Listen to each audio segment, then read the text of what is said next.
name is Dr. Liz Burton-Crow, and I'm the Director of Education for the Kerulos Center for Nonviolence. Welcome back to Living One, our monthly webinar series where presenters from around the world share their vision of a future in which humans and other animals live as one community in peace and wellness. Given all that's unfolded in the past year, these conversations are more important than ever. For they are more than mere conversations. They are opportunities for building community, salve for the isolating wounds of our time. Through Living One, together we attempt to answer the question, we know it's wrong, but what does right look like? This month, we welcome Erin Johnson, a trauma therapist and former Kerulos Animal Being intern. Erin came to Kerulos after a decade of searching for ways of being with animals that didn't feel exploitative. In learning about transspecies psychology and the wealth of evidence that supports it, she was inspired to pursue a new career path. Specifically, Erin was galvanized by an article by Dr. Bradshaw and Vera Muller-Paisner, LCSW, demonstrating that it was possible to treat post-traumatic stress disorder in animals using a human treatment protocol called EMDR, which stands for eye movement desensitization and reprocessing. This led her to pursue a master's degree in clinical mental health counseling so that she would be eligible to learn EMDR. She has since graduated and is now a trained EMDR therapist, building the expertise in traumatology that she will need to ethically and responsibly heal the symptoms and repercussions of trauma across species. Through the internship, graduate program, and continued education, Erin is knitting together her passions for human and animal wellness. So welcome to Erin Johnson, and interviewing Erin today is the director of the Kerulos Center for Nonviolence, Dr. Gabe Bradshaw. Well, hello, everyone, and welcome again.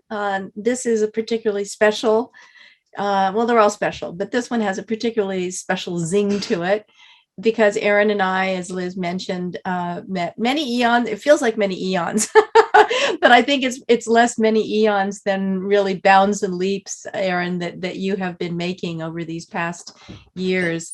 From when we met as when you had just, well, I don't know if you had just, but you were pretty much had, finished your BA in ethology and things like that. And then were working full time and then encountered Kerulos and became an intern. And then everything just seemed to sort of blossom. So that's my rendition, but we'd like to start off with, to help sort of orient the readers and listeners, tell your story of your personal arc and how you came to be where you are today. Thank you. And thank you, Liz, for the introduction. Well, Gay, I think that was a pretty good summary. I had, worked with animals my whole life, from, the kind of childhood sort of training, my at-home companion animals, working up to working at a vet as a kennel technician with the boarding animals. I worked as a wildlife rehabilitator, eventually a songbird intern at the Alabama Wildlife Center. And there working with the not only the rehabilitated songbirds, but also the non-releasable education animals, began to get curious about kind of what is going on inside, and wondering what drives decision making. What's an animal emotion? What kind of thoughts are they having?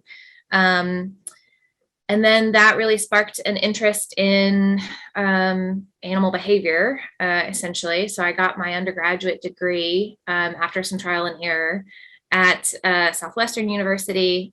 And that was really powerful. I, was kind of dogmatic in my views of animal behavior and animal learning that come from kind of the lineage of science that exists up until now. It is what's the dominant kind of language about behavior in general. But let me stay on topic. So from there, and in fact, while I was in my undergraduate program, I studied a lot of Dr. Bradshaw's literature in kind of working on all my projects. So that's how I really became familiar with the idea and the concept that something bigger, something more was possible than kind of what was in my textbooks. And let's see, then I graduated and did what I think a lot of my cohort mates, a lot of my colleagues did, and kind of find a way to work with animals to kind of get your foot in the door, get your hands dirty. I ended up working as an intern and eventually a zookeeper at a zoo. And that was also a really powerful experience. I learned a lot, including that was not a great fit for me, that it felt exploitative is a good word. At times it felt exploitative, and it just didn't feel like authentic to me and what I wanted and what I believed was possible. So it was around that time, kind of learning that the zookeeping hat didn't fit, that I reached out to you, Gay, and said, like, this is my story and this is how I know you, and I'm feeling really stuck. I'm feeling like there's more, but I don't know how to get to it. And I really want to work with animals, and I really want to make a difference, and I don't know how to do that in a way that feels good. And she suggested to join the internship. And I did, and that was another really powerful experience that gave me what I needed, which was the knowledge that kind of validated my internal experience, that animals were more than what was in my ethology textbooks, that there was a way of working with them and experiencing them that was more next to instead of ahead of. And specifically learning about Dr. Vera Muller-Paisner's work and a study that she and Dr. Bradshaw wrote about and described, where Dr. Vera Muller-Paisner used this PTSD treatment, eye movement desensitization and reprocessing, or EMDR, to essentially cure this horse of symptoms of PTSD that the horse was experiencing. And that was like the light bulb moment for me. That's what I want to do. I want to heal. I want to support. I want to help. I want to validate the fact that these things are happening for animals. And I want to be a force for pushing that narrative forward and giving a voice to this experience.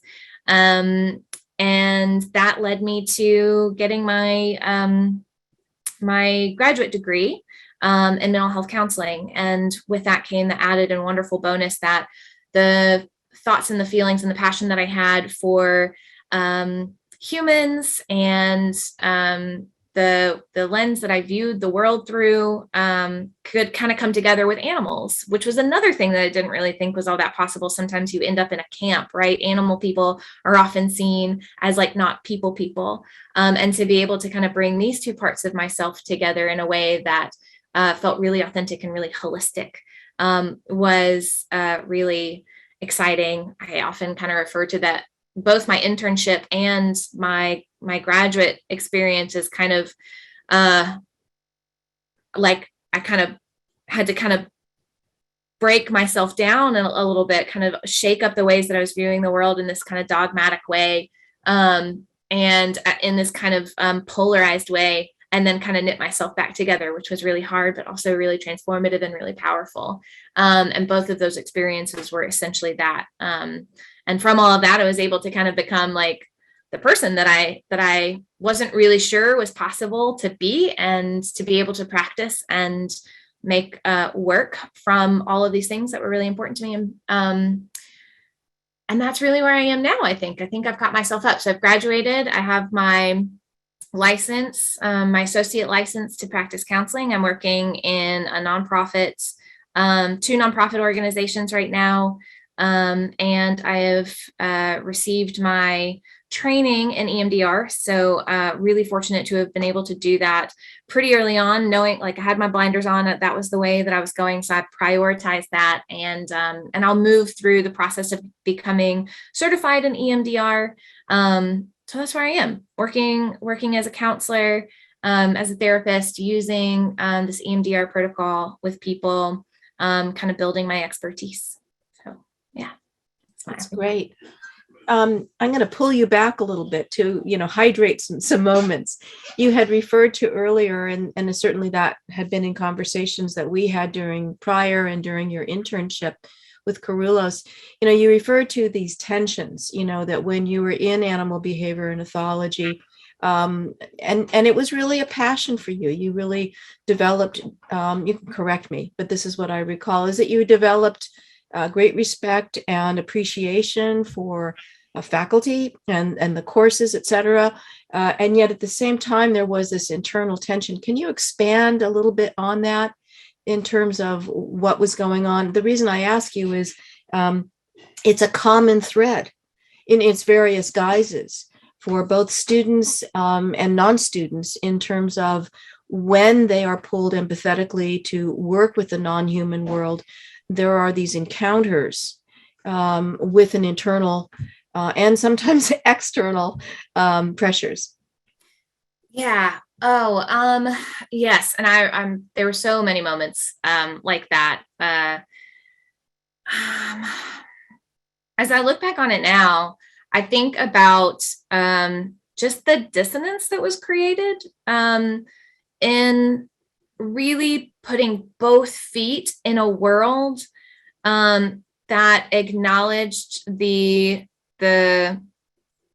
damage that is done from, the research that I loved to read, and the work that I thought that I might do.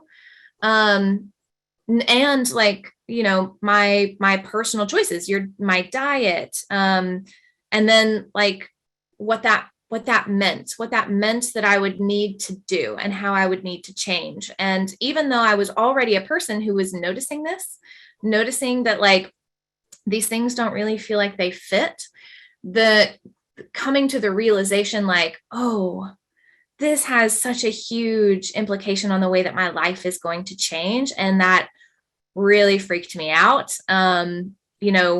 Since I played around with veganism before Kerulos, but since like once I started Kerulos and started to make those connections, I have been vegan ever since. And that was hard. That was a hard transition to make. And the way that has kind of changed my view on people around me. My dad is a chef. And while he's a very sort of generous and understanding chef, he's a chef from Alabama. So there were definitely some moments where like, isn't chicken stock vegetarian? Like, it's not. So there was just so many ways that my life changed because of that connection being made. And so there were just elements of my body that were like, girl, this is going to be so hard. Are you sure? And, these kind of symptoms, it was almost like a detox, like a cleansing, like it had to hurt a little bit. It was going to sting. It was going to be exhausting, before it got better. Yeah, there were a lot of those moments where I really had to kind of reframe, kind of set some new bones, who I was and what that meant about the way that I moved throughout the world. And how can you say a little bit more, for example, you talked about your father. How did you navigate? In other words, a lot of these internal personal shifts that we make obviously have ramifications and ripple through are very deep, ranging from deep to superficial relationships. Give us some examples, if you would, or how you navigated that.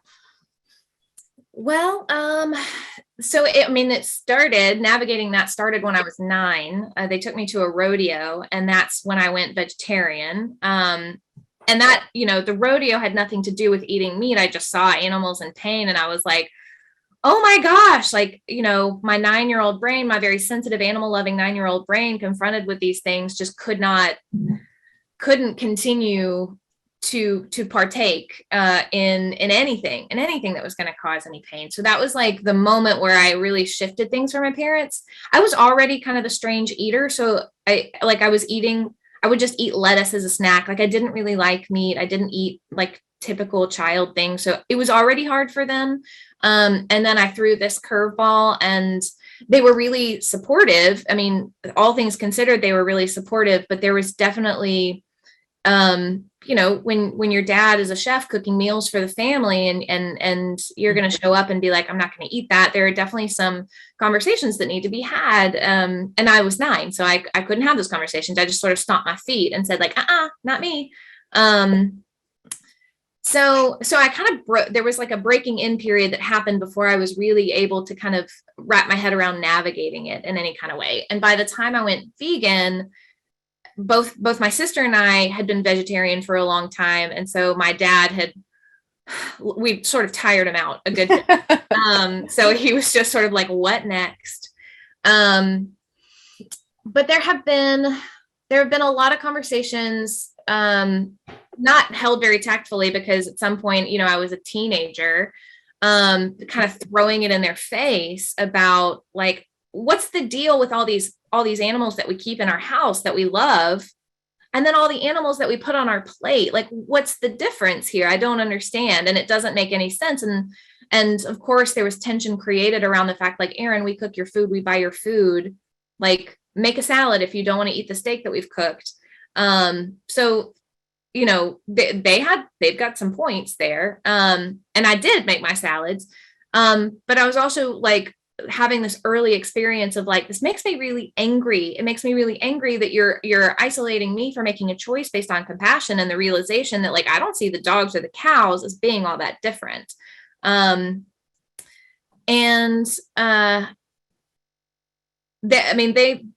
family all still eat meat. I did not make any headway in terms of increasing their connection around the differences or lack thereof. But I did because my dad has been worn down, and because he is a man who values food and he's interested and curious about these different experiences, and I have been able to cook for him, that it's really opened up his eyes in terms of the possibility, in terms of like, vegan butter and animal butter are pretty hard to tell I can't tell the difference.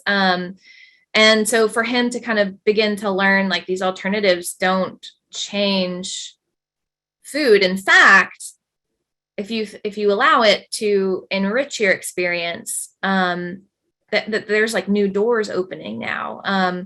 So he's started to shift, I think, a little bit in his view from like, oh my God, my bratty teenager is going to stomp her feet and have a fit about something I don't understand, to, okay, the food is actually kind of interesting. And that is, I think, a little disarming for him, so that when we do have conversations, I can kind of walk a little bit further in. I can get a little bit further in the door around the compassion piece, around the animal oriented piece, that all of this is coming from. So as I kind of distill all of that down, I think about the fact that, especially as a vegan, I have one close vegan friend, and my husband, who is largely vegetarian, and we only eat vegan in the home. But other than that, I don't have anybody else really to like share in like my vegan experience in my personal circle. And the more that I kind of move through this process, the more I realize it's really on me. It's kind of my responsibility to be disarming sometimes, because the way that I've experienced people opening their minds is when they are not defensive about their choices, which is what people do, which is what I felt while I was going through the internship, right? Defensive, because like, oh no, you're saying something that's going to be hard, and I'm going to have to change the way that I live and the way that I view things. So that was a roundabout answer, a way of answering your question, I think. No. It was wonderfully detailed. What about as you moved in, from your bratty teenager time, when you moved into the I just remember some things when you moved into the graduate school. And I recall, and you can correct me, this was a counseling program, and a lot, if not all of your cohort were very committed, social commitment to a particular cause, to a particular group, or that had suffered, or they were trying to really contribute to that. And you were the only person that said, I'm working with animals. Can you talk a little bit about that experience too? Because what we're really talking about, and thank you for really sharing this, is we're talking about these discontinuities, sort of intrapsychic discontinuities, where there is perhaps a real pull for nature. I think there are individuals, but generally speaking, I think we can talk about people are unconsciously and consciously pulled toward non-humans. We'll call that nature in whatever way, whether it's their own dog or whether it's taking a walk on the ocean, etc. And so there is that pull. And yet at the same time, there is this fragmentation and dissociation and separation. So you encountered another sort of realm, right? Or another space where, you said, this is what I'm going to do. And you did have I'm just sort of feeding some memories, some pushback from the faculty as well. Yes, indeed. So when I sort of began pursuing that program, I was upfront about why, that my goal was not only to work with humans, because that became something that like, oh my gosh, I can do both. So it was just as important to me. But my hope that eventually I'd really like to be able to explore this connection. I'd like to be able to explore the fact that we can use these human healing modalities on animals. So I did not mask that at all, which was really scary to do, because I knew that it was indeed the case. Nobody had ever heard of that. No, that was a foreign concept. So I was waitlisted. I almost didn't get into the program. It was a foreign concept of using psychotherapy and counseling for the purpose of animal psyche. Is that correct? Yes, that's correct. And in fact, sometimes people would sort of be like, so you want to use animals in therapy? And I'm like, nope, that's not what I'm saying. So as I was having these conversations, meeting with faculty, getting a sense of like, if I were to do this, if I want to apply to your program, and this is kind of why, this is my goal. Like, if I wanted to do this, like, could I, would y'all let me? And their feedback was often like, nobody here can support that. Nobody knows what it is that you're trying to do. Nobody is necessarily going to understand it. Some people were like, that's really cool. That's a really cool concept. And would share with me stories of animals that they'd met and experienced, who they were like, I swear that cat had PTSD. Or my bird, never really seemed quite right. So I'd get some like connections sometimes. And there was also, they were really honest, like, there's nobody here that can like support that. And I was like, that's okay, because I got Kerulos. I'm stitching together here. Okay, I'm making my quilt. But yeah, I was waitlisted. And I think that's that, as I reflect on it, it's like, that seems appropriate. My cohort, my colleagues were all fantastic. They were all smart, dedicated, passionate people with drive and ambition and goals, and that I was an outlier. And I was lucky that one person changed their mind, so I got scooted in. And then throughout the process, I definitely had to explore and experiment with how I showed up. Sometimes I showed up with like, my armor on, guns a-blazing, like, you won't change my mind. I will be steadfast, and I will be this person. And I won't look at what you guys are talking about. That's also really interesting, and I'm curious about that. I was like, and then sometimes I would feel kind of like, there were definitely some conversations that I had, one in particular with like, the overarching head of the arm of the college that I went to, that was like pretty scary. He was honest and kind, but also like, it was a reality check of like, you might not succeed, you might really fail. And, there are a lot of other people who want your spot. So like, I hope that you show up. So there were those moments too, that would also make me feel really insecure. Now, when he said you might fail, did he specify, in other words, that academically you would not pass the various courses which comprise the program, or you would fail in terms of translating and applying your views and understanding from a different perspective within their program? It was kind of both. I mean, his overarching message was like, you might fail in your long-term goal. He did not see what I saw. He didn't see the connection. He didn't see the kind of bi-directional nature of the literature that we use to understand human psychology. So that was one part of his message. Like, what are you going to do, essentially? How are you going to manage if like this doesn't come to fruition, if this doesn't come to pass, or if you're wrong? And then another part was like, he was worried that I was taking up a spot in this program for somebody who was going to make more sense in the program. And whether or not he said this directly, or if I just interpreted it from, my own kind of people pleasing, like, I'm in the principal's office and I'm scared, place. It did feel like we need to make sure it's a gatekeeping organization. They're not going to let somebody be a counselor. They're not going to let somebody be in a place where they're caring for other human beings in a really delicate and important way, who doesn't care about it, who isn't serious about it. So another piece of what he said that I interpreted from that is like, we need to see that you are going to do this work. So it was both. And after that conversation, I remember like sending a bunch of articles to him that would come across my desk, or as I would spend some time with the internship and kind of, keeping my eye, I would forward them to him like, see.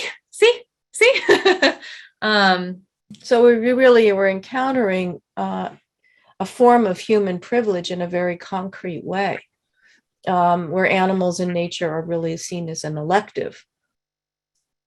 Yes, very that. Yeah. I haven't really thought about it in those terms. Animals in nature seen as elective. I haven't thought about it in those terms, but yeah. And that is something that I struggled with, to kind of elaborate on that original question, because we had so many really difficult conversations, important and difficult conversations about privilege in our classes, in our coursework, not only to understand them as professionals and as clinicians, but also to understand them within the dynamic of our cohort and as human beings, that I struggled with feeling like what was important to me and where I wanted to go was allowed to take up any space. And I had to do a lot of work around my own privilege, and as a white person in this cohort, talking about the importance of animals and having other members of my cohort of different races and ethnicities showing up for the groups that are important to them. There was definitely a lot of thinking and sitting and reflecting and work to get to a point where like there's room for all of that all of that is important and all of it is connected. But yeah, there were definitely times during that program where it was like, I kind of have to think about my whiteness right now. I have to think about what's happening for me as a white person, as a white woman in this program, holding these values, recognizing like I have so much privilege to be able to see this, to be able to see how important the role that animals play in our society and in our lives. And to place importance on that was a privilege that I had. And then to be able to connect the way that played a role in different groups in our societies, and what that meant and why that was. So that was a big part of the kind of breaking down and the putting back together, was to kind of to let that happen from time to time, in order to get to the point where it's like, this is important too. And it doesn't take away from the importance of everybody else that needs a voice. It doesn't take away from how important acknowledging the exploitation of every one of these groups that's coming up in our discussions. And for some folks, it enriched the conversation, and which was such a powerful moment when I would get feedback from others. Like, I never really thought about like food that way. I never really thought about the way that people are impacted because of food or animals, or, you know, the list goes on. So it was reflecting on it now and thinking about my role and the way that I changed some of the conversations or enriched some of the conversations, was I mean, at the time, I don't think I realized it, but as I reflect on it now, it's like, wow, that was a really big task. That was a big undertaking, and that took a lot to do. From sometimes, I find myself now veering off course, so please jump in. Oh, everything's on course. No, I mean, I really appreciate, I think everyone does as well, the sort of the nitty gritty, because what you're talking about is this interface of transformation and relational. And as you know, you and I've had, and others in Kerulos and in our different intersecting, orbits, is that where the topic is animals or nature, however you expand in that way. And yet the real interface of traction are human-human relationships.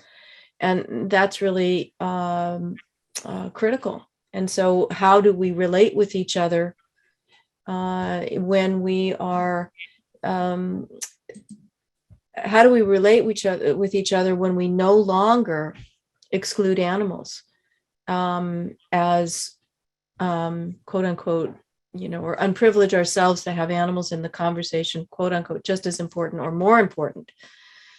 I think that really epitomizes a lot of the tensions, even within the animal advocates and animal rights issue. And I think that, I don't know if you feel like going back, but I mean, in the sense of, this is some of the tensions that come up, and I think the working and the individual relationships. And as I recall, for example, when you were working at a zoo and when you were, having sort of retro conversations with other ethologists, animal behavior, who were not oriented in the same way you were, is how do we, retain that integrity of our relationship with our fellow human beings, and yet at the same time, bring in these very disruptive or these ruptures in terms of the foundations upon which most human relationships are based.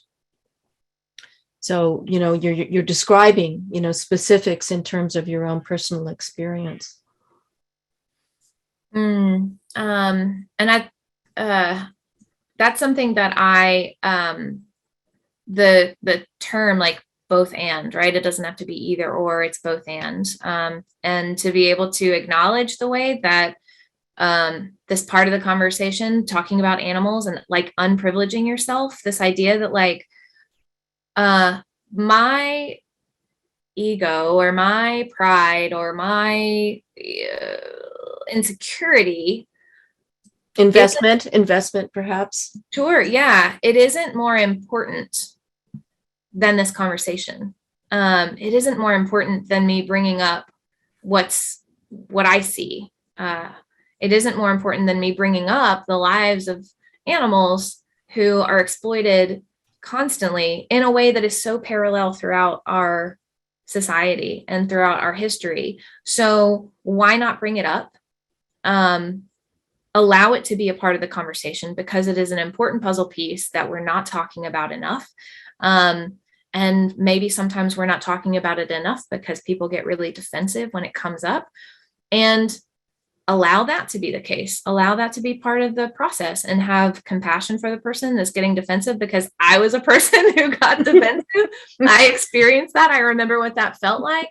And like, let them be in that place, give them the self-respect and to be defensive if they need to be defensive. Let them be in the place to like amplify the voice of whatever, group is important to them, and hold space for all of that, grow and build in compassion, in that connectedness, in a conversation, with people across, whatever aisle, there is. And that really like informed so much of how I show up as a clinician, because I needed to do that so much, or I learned to do that and then needed to do that so much in grad school, to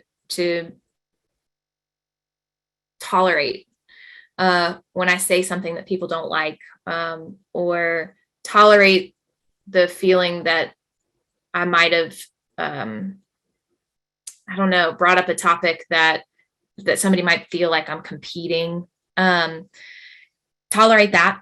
And what do you mean by tolerate? Can you explain what that is? It sounds like from what you're saying is less tolerate than you just talked about, this opening of a space and not letting it distill into an ego perspective.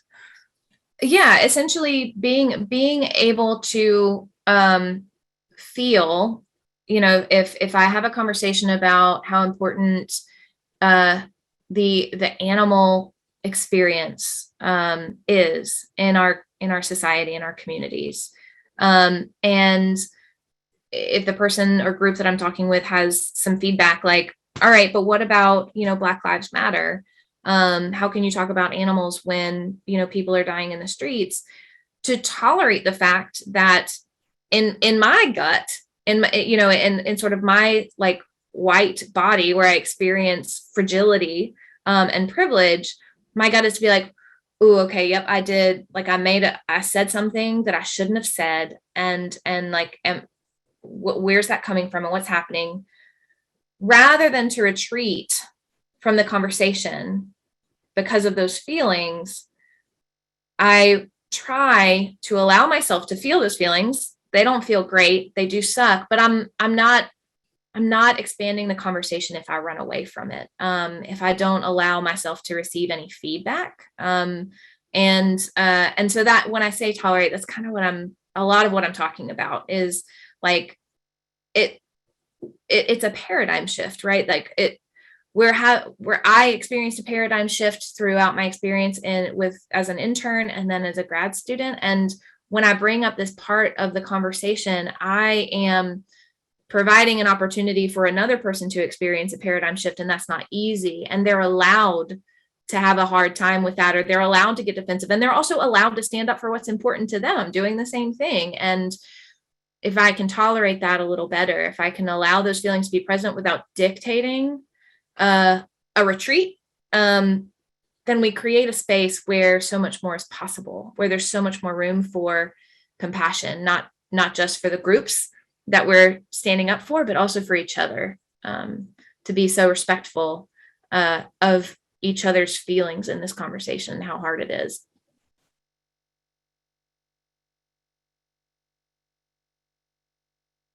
Oh, you're muted.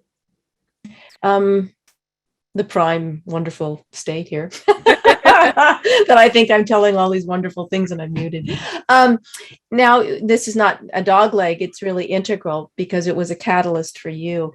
But perhaps you can spend a few moments talking about EMDR, redefine what it is, and which I find absolutely, in fact, I was talking to someone this morning and I was talking about you in the EMDR. And I said, it's one of these, extraordinary things where I haven't kept up with the literature, so maybe you can sort of adumbrate things, but where it's accepted within the, sort of the fortress of psychotherapy and psychology, which is science, kind of associated and rooted in, and no one really knows what the hell is going on. I mean, there are hypotheses, and I find it somewhat extraordinary that it works. So perhaps you can just spend a few moments in terms of, what has drawn you to EMDR, and, what is it? and what your perspective is relative to sort of this, as a window in terms of new future that we're really talking about, this new way of being. Absolutely. Well, you're absolutely right. The mechanism that's going on with EMDR is largely theoretical. I often use the penicillin metaphor to help people understand, it still works. It's still cool and interesting. We're just not totally sure why. And I often elaborate, it's just kind of magic.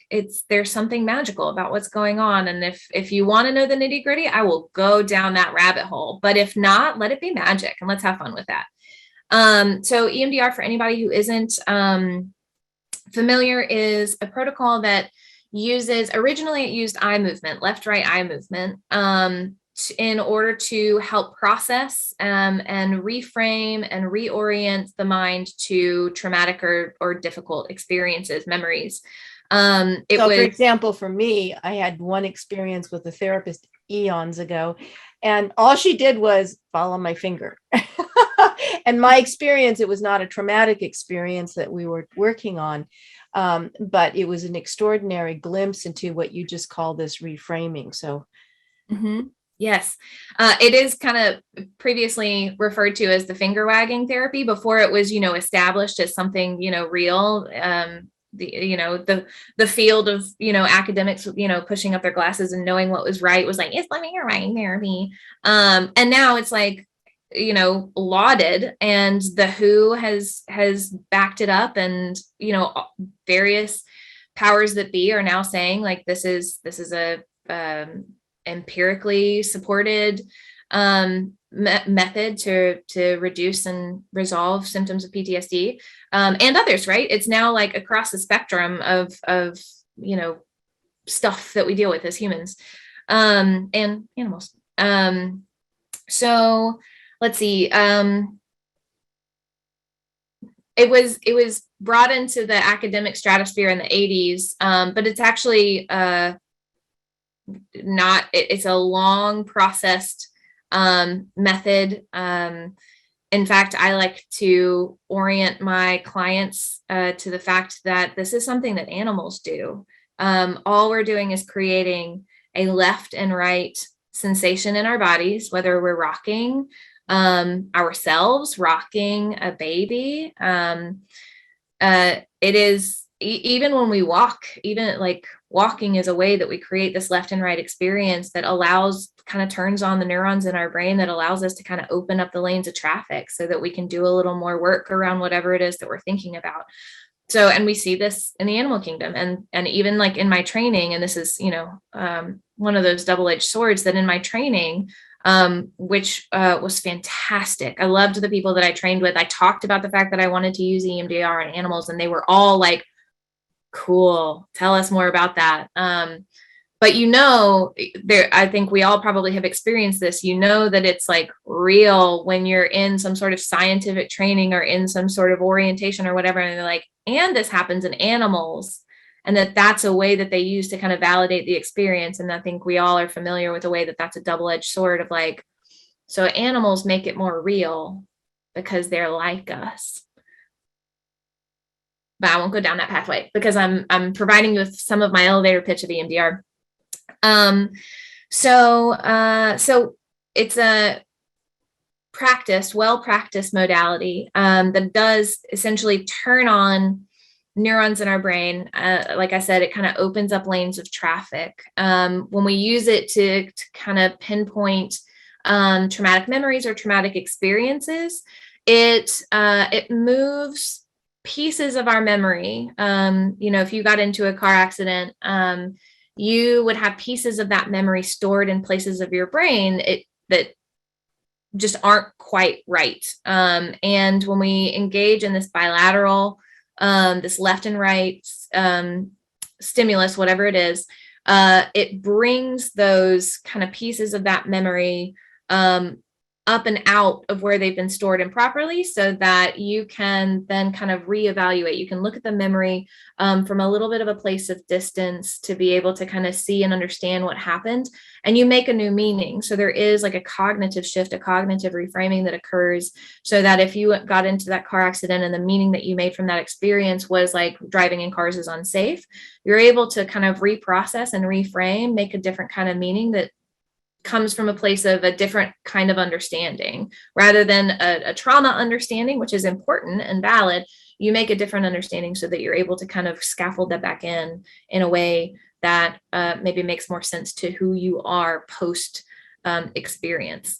So that's my elevator pitch. I think that's as detailed as I want to get. Oh, I see you're talking again, Gay. Try to mute myself on spontaneous interruptions. So this is kind of a deep / broad, maybe whatever, but whatever comes out is when, you saw the examples of Vera and I when for dogs and for and dog individuals. In particular, there was one dog that had experienced a car accident with her female guardian. And then there was a horse who was a competition horse, in high competition, that had not known, but severe fear associated with going inside and outside of a stall, which was to the point of being, in both cases, physically damaging to themselves because of their fear. And one was a kind of known, which was the car in a car accident.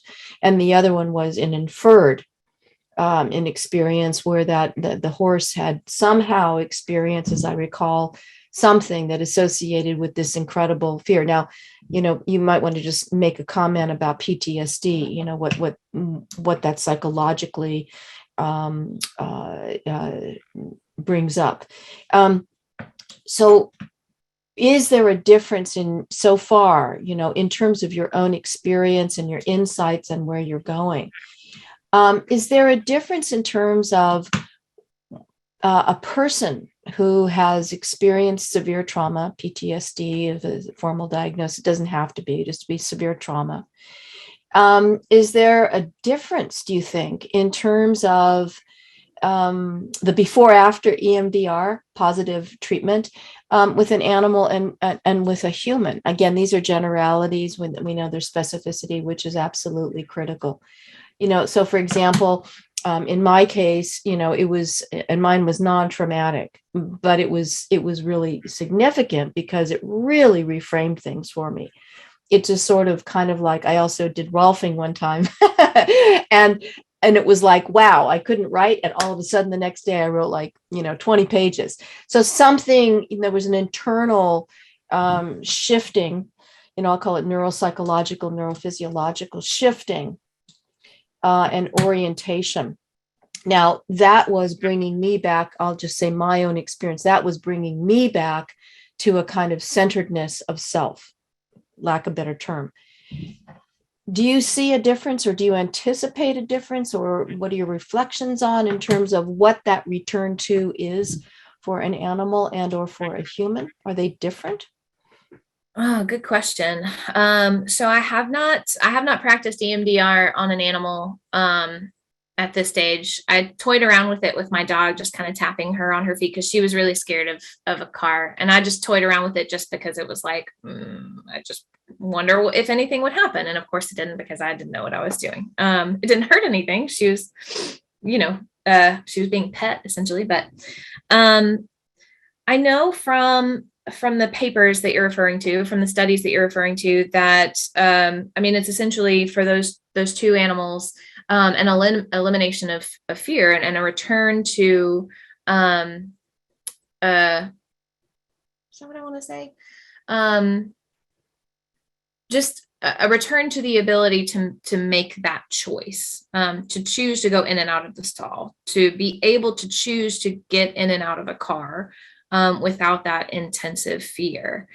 As I kind of imagine, because my long-term goal is to be able to explore the possibility of applying this for elephants. And as I imagine what that can look like, and I, from how I understand PTSD and its symptoms, I guess that right now I'm thinking that it is a return of a choice, of an ability to be able to choose to go where you might need to go without this fear. One of the things that I've discussed with Vera is that before I can practice and apply this modality with animals, I need to think about the ethics of what it means. With the two animals that you're referring to from those studies, they had to be exposed to these things that triggered their symptoms, their behaviors, their memories. They had to in their daily lives. And so EMDR was an excellent option to explore for if there's an issue.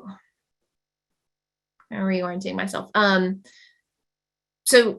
Okay, let me go back a little bit. So her advice to me was like, make sure that you really understand how this modality works. Make sure that you really understand what can happen, because the brain is unpredictable. And like, feel confident, have expertise, and be able to prepare, because ethically, I'm not experimenting with animals. That's not the goal. That's not the idea. The idea is to have an expertise, to understand PTSD, to understand the modality, to be prepared for the potential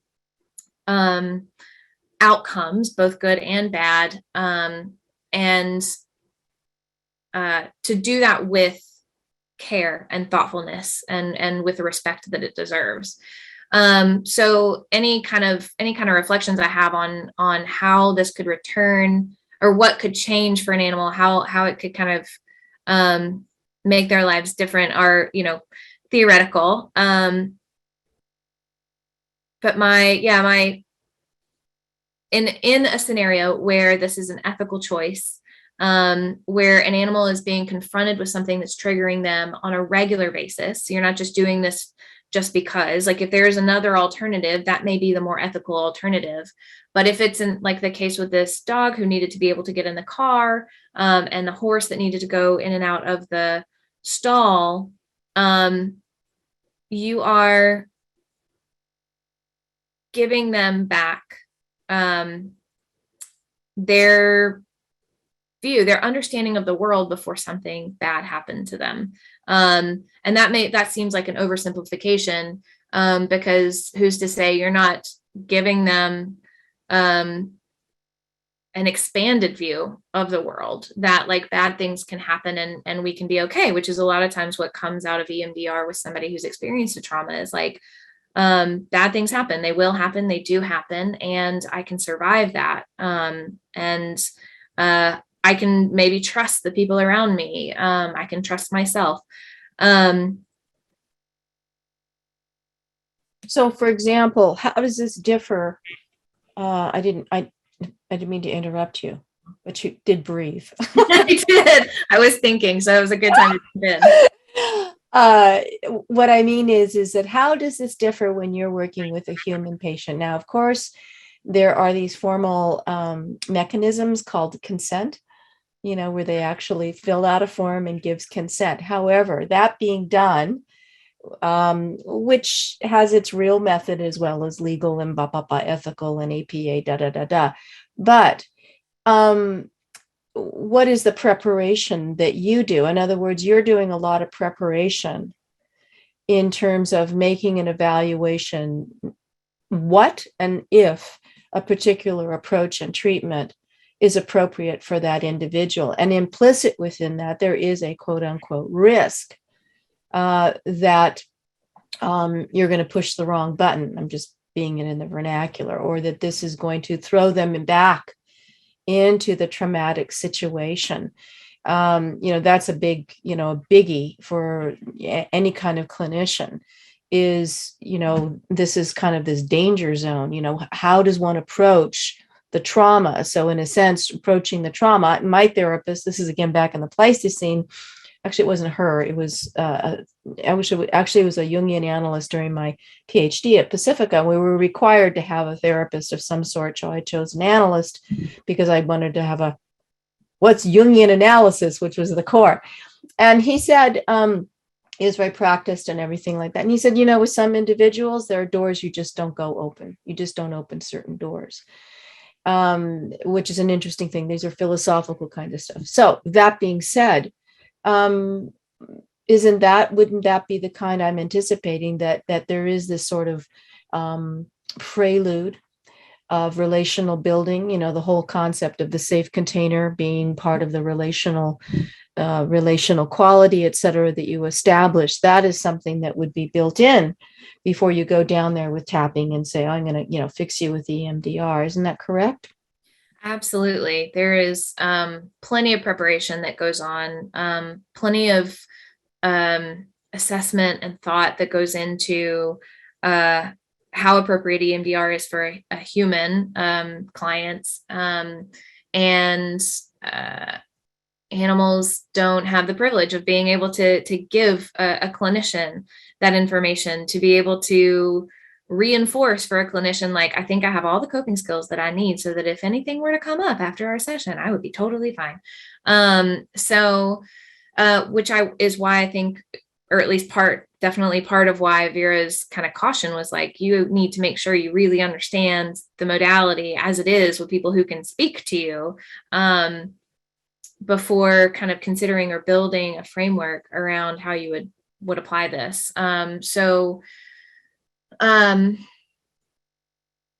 Yes, there's a lot of preparation that goes on. There are also times where, for instance, if somebody is only going to have 8 sessions provided to them by their EAP account, and they're really needing EMDR, and they are telling me all these coping skills that they have, there's definitely a spectrum. There's a spectrum that I operate from as a clinician that I think about. Like, if somebody is really, they know what this is, and they're telling me that they're ready, and like, who am I to decide that I'm like the be all end all of what they need. So there's also a lot of trust that I put into my clients who speak to me, to take care of themselves, to understand, what they're going into. I try and operate from a place that's not necessarily as an expert, but as like a joining force in their journey. And I sometimes am kind of radical with my colleagues in that if somebody were to say to me, I really want EMDR and like, I want it today, and I've only got 8 sessions, that we run through some of that stuff. We run through the consent, we run through the psychoeducation, we run through the coping skills, because I want to be able to give them what they need, and I want to trust them. And that has its inherent risks as well. And so there's so many ways that it looks like so many different things in terms of the preparation. And it also, for me, comes from a place of like, joining them where they're at, rather than posturing as some sort of expert who knows better than they do. And so when I think about what that means for like animal clients, non-human animal clients, I'm thinking about how their companion person shows up for them, what that relationship looks like, what that would mean about building a relationship with that person in order to help them build a relationship with that animal and create that container space. And so it gets really interesting and exciting and confusing and scary. And I think that's one of the reasons why this isn't necessarily it's not your first choice, right? It's not necessarily the first thing that you want to do, because it has so much risk and it has so many gray areas and questions to explore and think about. So again, this is a large topic, and we're going to force you to come back, because I can feel like the large gong coming from Liz. She's probably desperately trying to find the way to mute me. But this is the whole thing, is in a lot of these situations, there is a triangle. There's the quote unquote, if not a triangle, pentangle or a hexagonal or a non-angle, whatever they are. For example, if you were looking at an elephant in a captive setting, there might be more than one, there may be a major zookeeper or care or something like that. But in a lot of situations, you have the main caregiver, guardian, however you will call that, the quote unquote animal, and then the therapist. And it can be that person, just like in family systems, right? That, Betty has a problem, and, Betty's mommy comes in, and it. Obviously, it's a constellation of more than just one in the therapist. So that is the possibility, definitely, with the animals in that way. So that's another topic unto itself. I'm going to ask you one more question, just because I know I want to keep it open for other people. Back to our original thing is what is your vision? I mean, you're using, it's not just EMDR, but you're using EMDR within your toolkit. What is your vision of how we can heal as a society? And how does counseling and psychotherapy work as a healing modality at a deeper level of cultural change? And do you see that? What would be, what do you see, some kind of just some images of when we start to get things right in the world? What are some examples?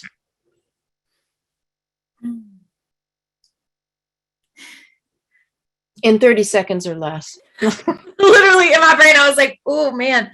Okay. So I was joking about the 30 seconds. But I can feel myself like, ooh, we could go down that path. Okay.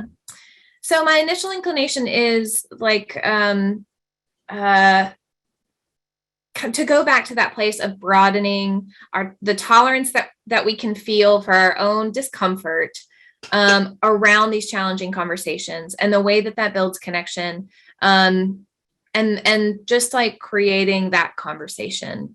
So in terms of like therapy, and how that, it's developed to heal, right? That's hopefully the way it's being used, and hopefully its outcome.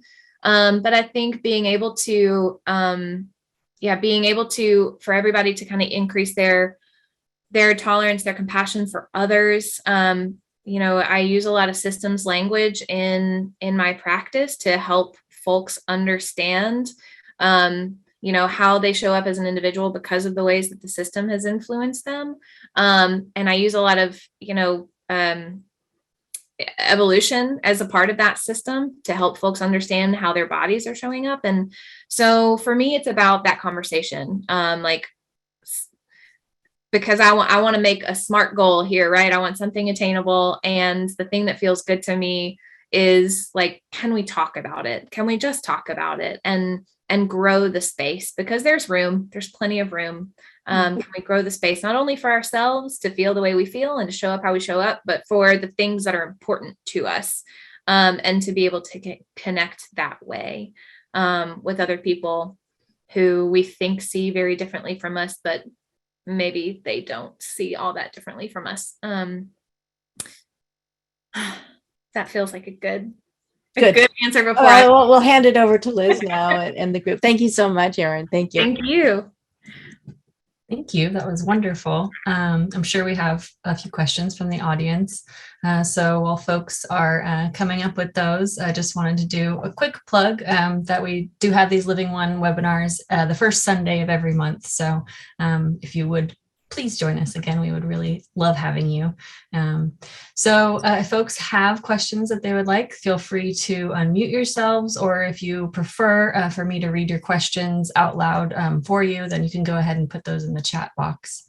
So I do have one question from Margaret.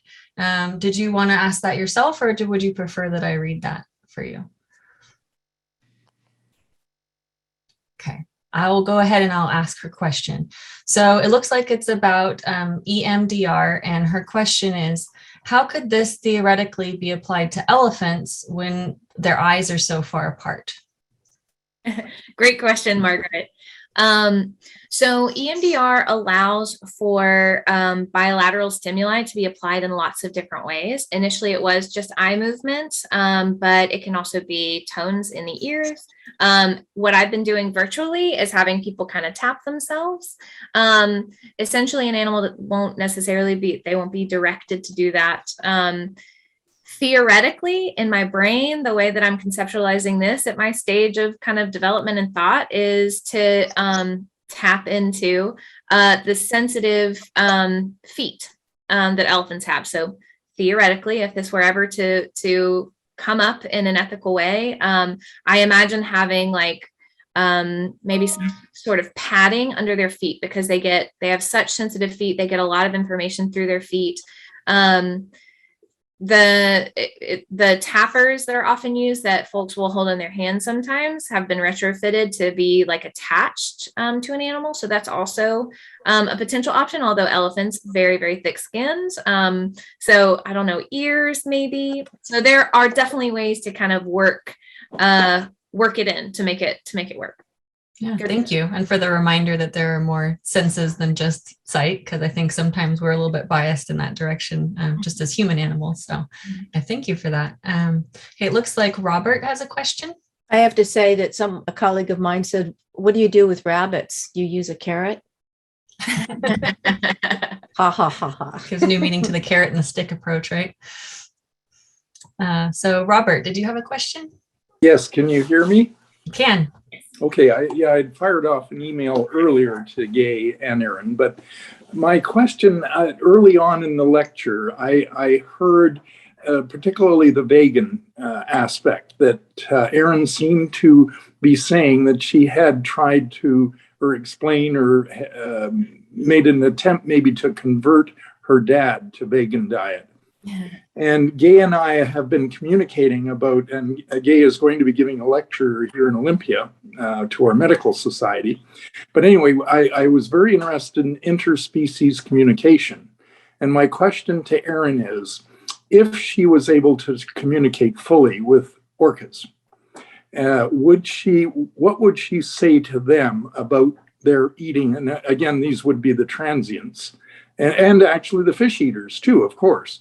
What would she say to them? Would she try to convert them to a vegan diet? You asked if I could talk to orcas specifically?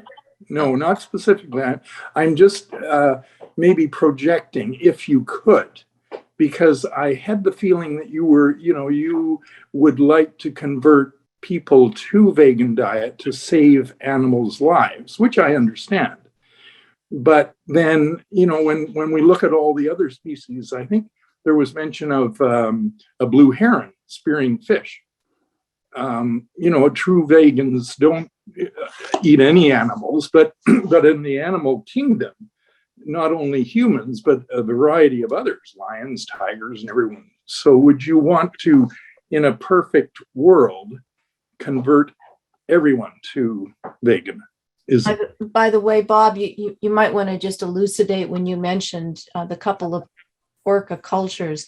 Some of the orcas are that's all they eat is salmon, which right, which is one of the problems with all the dams, because it's basically starving them.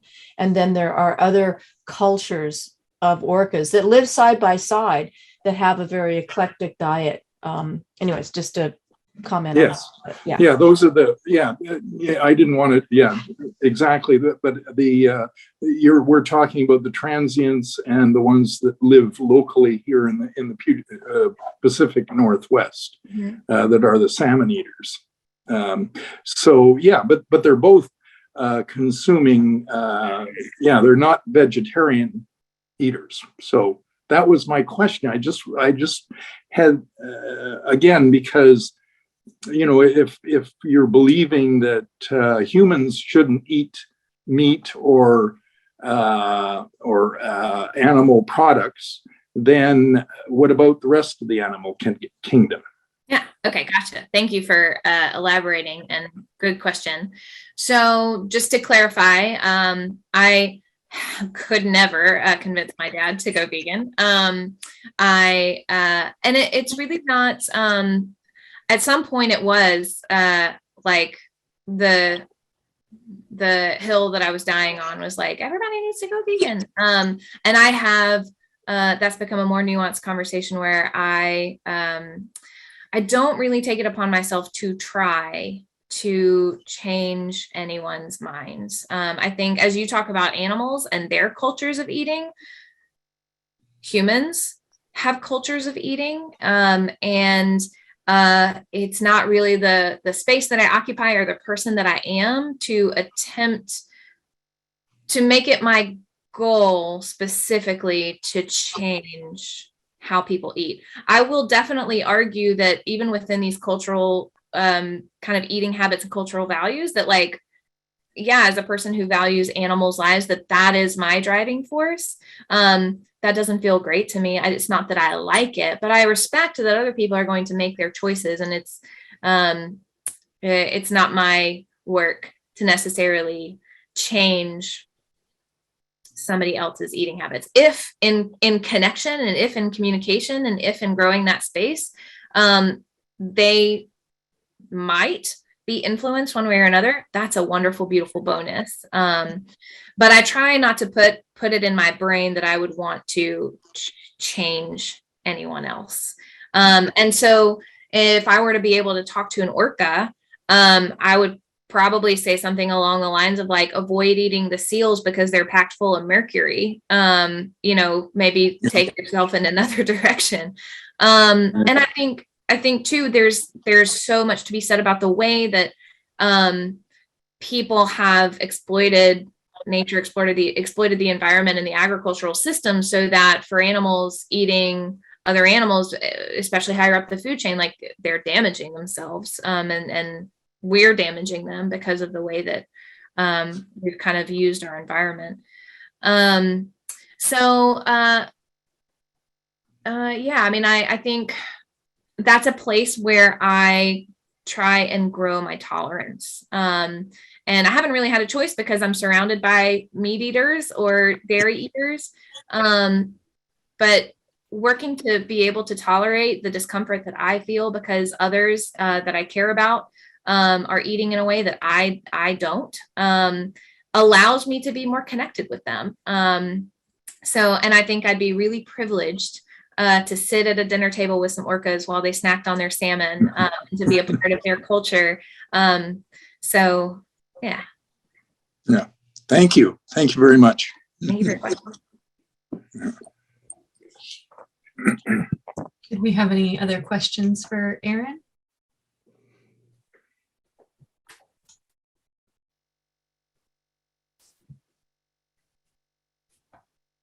Looks like your work here is done. I have one more question. Oh, of course. Go ahead. Of course. So if you could describe, I know again, it's one of these large questions in a short sentence. How would you describe your the arc of your self-identity from your 9-year-old self to where you are today? What would you describe that? Has your identity changed, self-identity changed, and in what way? Gosh, I would describe that arc as very much a roller coaster, less of an arc and more of a roller coaster.